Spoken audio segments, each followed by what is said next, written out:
right. Go Big Red, 17-0. There's no way this would come back to bite me in the ass. The first man missed. Stayed on his feet for the touchdown. The freshman out of Detroit. Okay. It's a touchdown. It's not going to get worse. Distributing the ball all over the place. They're going to open with a trick play. They've got Nixon behind the D. He's going to go. The game changes in the blink of an eye.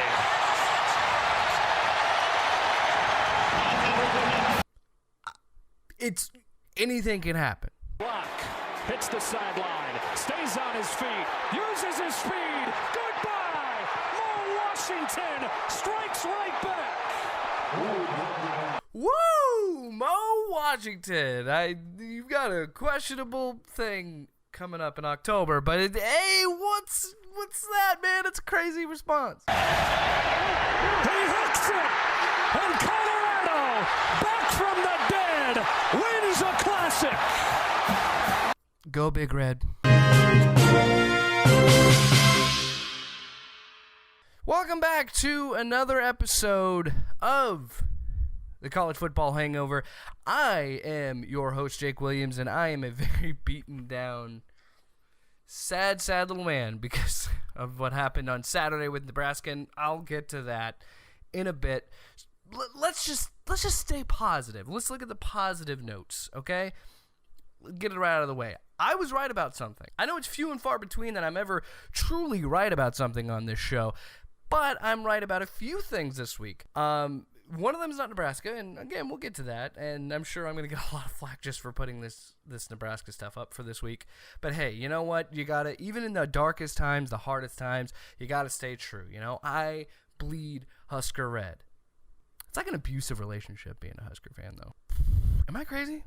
All right, let's talk about the things that I was right about. So, first off, I said this last season, and I continue to say it this season. I was never truly sold on Syracuse. Yes, a few years ago, they managed to upset Clemson in the Dome on Friday the 13th. It was crazy. It was truly an amazing moment for college football, and that's why we love this sport. Absolutely. They took Trevor Lawrence and the Tigers to almost unbelievable heights of, like, how can they have done this 2 years in a row? They didn't because, you know, Clemson's still a really good football team, and I think that was the one true close game they had. But man, oh man, did they not show up at all to play Maryland. And no disrespect to Maryland, but they spent most of the last few seasons, I mean, really ever since they joined the Big Ten, they've been kind of the bottom feeder of the conference, and that's me, a Husker fan, saying that. They have not been that great. Saturday, holy cow, 63-20. They absolutely dominated the Orange. And, you know, maybe you could blame a few factors on this. Maybe it's because the quarterback went down, things like that. Doesn't matter. Syracuse had all the hype in Ballyhoo. They were going to probably get College Game Day coming to the Dome. It would have been a great storyline because, again, 2 years ago they had beat Clemson. But, again, the tide has changed. Things have turned in my favor, and I was right about Syracuse, and I think they're a good football team. I absolutely do, but I just don't think they're what other people perceive them to be. I think they had a lightning in a bottle moment against Clemson 2 years ago, but I just don't see them, you know, being a top dog in the ACC. But, you know, they'll be a good team. They'll be a bowl team. They'll probably have 9 wins. They'll still have a good season.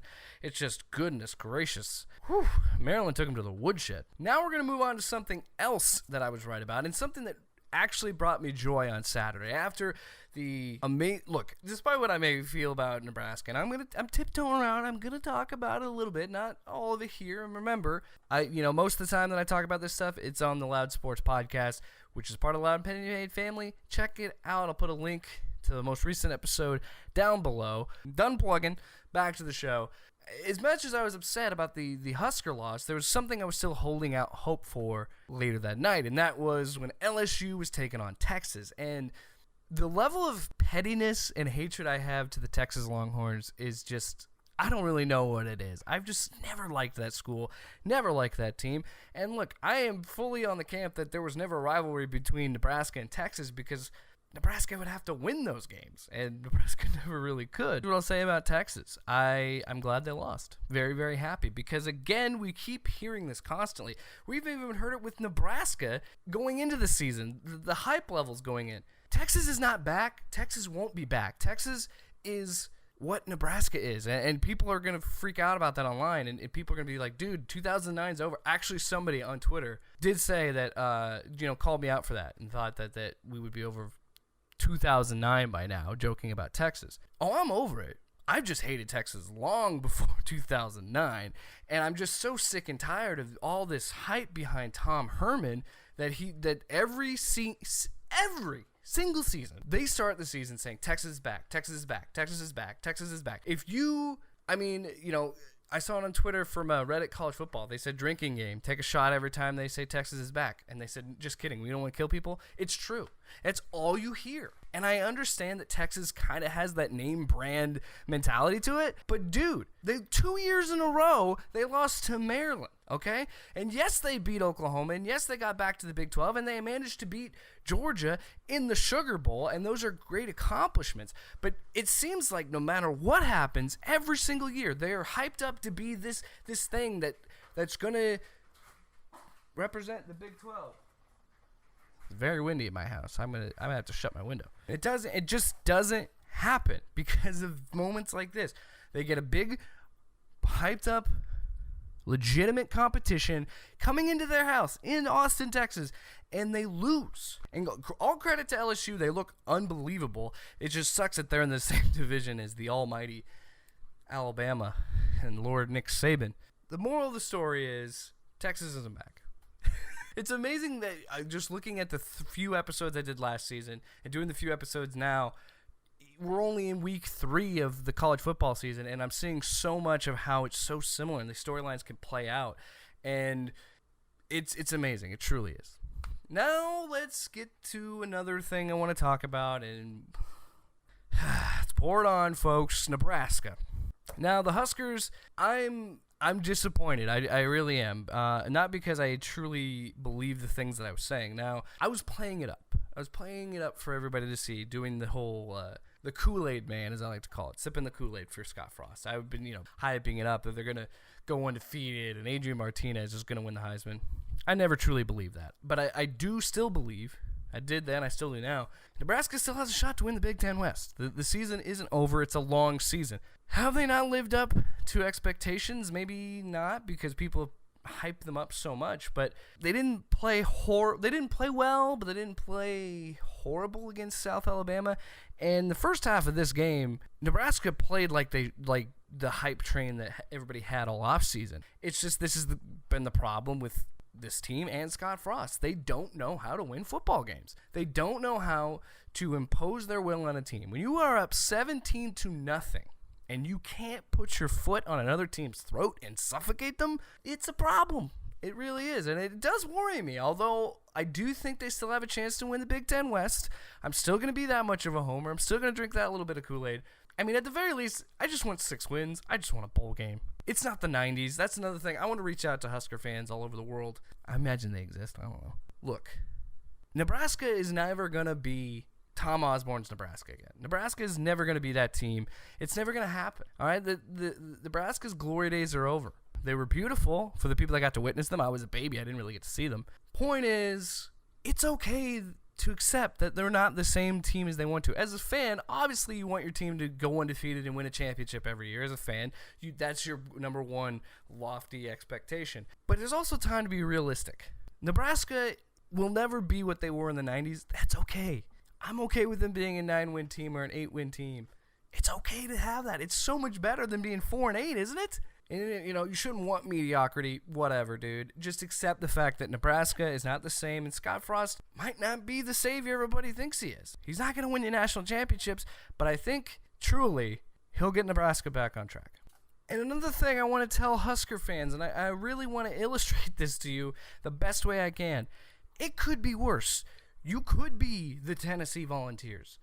Week 1, this happened. Well, hand off to Barnett. No. Ellington keeps it, puts his foot in the ground, gets ahead for the first down, slips away, touchdown. Beautiful run for the quarterback, Dan Ellington.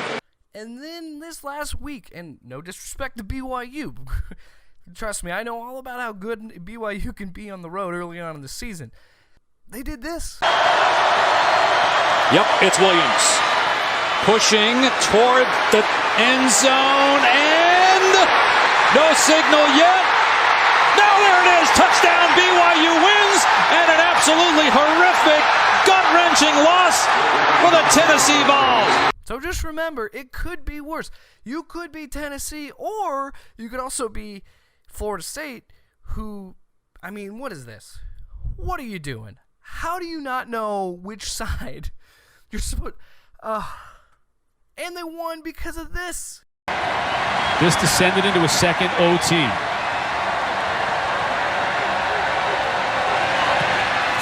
Oh, my. Florida State wins. So as bad as that Colorado loss was, please remember, above anything else, it could be worse. And the last thing I want to talk about, and I know I did best of the week last week. Well, the best of the week this week.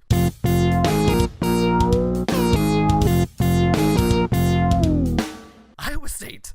You talk about a team that really got the benefit of having a bye week and not playing. It's Iowa State. Now, I do think it's kind of stupid that they're not ranked, even though they were tied for 25th last week, didn't play, Nebraska lost, Syracuse lost. They're still not ranked, which I think is silly, but then again, who knows? These polls are stupid until the playoff polls. I think they're the best of the week because they benefited so much having a bye week and watching Syracuse lose. They got college game day. Or should I say college Amesday. I am actually very excited because as someone who is a supporter of this team, who, again, I never really cared about Iowa State until I met the love of my life.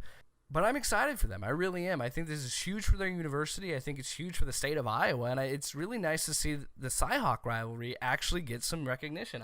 I've always thought that the Cy-Hawk game was a very underrated rivalry. It's a very fun rivalry. It's always competitive. It's going to be good for everybody. It's going to be good for the state. I can't wait because I will be at that game. I'm going to do my best to be a part of game day. I really am. I don't know how well that's going to be for me because it's going to be complicated. I'm going to be tailgating though. I know that much, and I'm going to do the best I can to get some footage, put it on this show, do whatever I can. This week has been a week that's been all over the place. I'm just excited. Congratulations, Iowa State. Congratulations, Iowa. Not only is it going to be great for the Cyclones, it'll be great for the Hawkeyes. I still hate them, but that'll be good for them and the state. And I mean, I live in this state, so I am happy about that.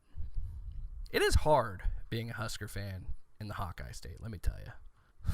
Yeah. So that's this week's college football hangover. Again, I didn't really dive into too much of the top 10, mostly because other than LSU and Texas, there wasn't else really going on. I mean, Clemson played Texas A&M and Texas. Oh, another thing I was right about. Texas A&M every year does this. They do the same thing every single year. They get overhyped and all this stuff. They get up to 12 and they still lose. They lose to Clemson. And there was no doubt in my mind that they would lose that game. And yes, I know what you're saying. The irony of a Husker fan whose team was 4-8 last year gets in the top 25 talking about a team being overhyped. I said they were overhyped. I said they shouldn't have been in the top 25. So do not attack me in the comment section, please. Go Big Red. Thanks so much for watching this show. I continue to bring it to you because I continue to love it. Thank you so much for watching this week's episode, and I love doing the show. I hope you love watching it. Thumbs up if you like it. Thumbs down if you don't. I don't care. Click the notification bell so you can get more shows like this one. Also, while you're there, hit the subscribe button, baby. Also, check out the other shows on the Loud and Opinionated family of podcasts. The podcast network is what I should have said in the first place. Check out Loud Sports. Check out Backcast. Check out Super Cynical Cinema. Check out the Jake Williams Show. Check it all out. Or just watch this one. I don't care. And finally, go Big Red.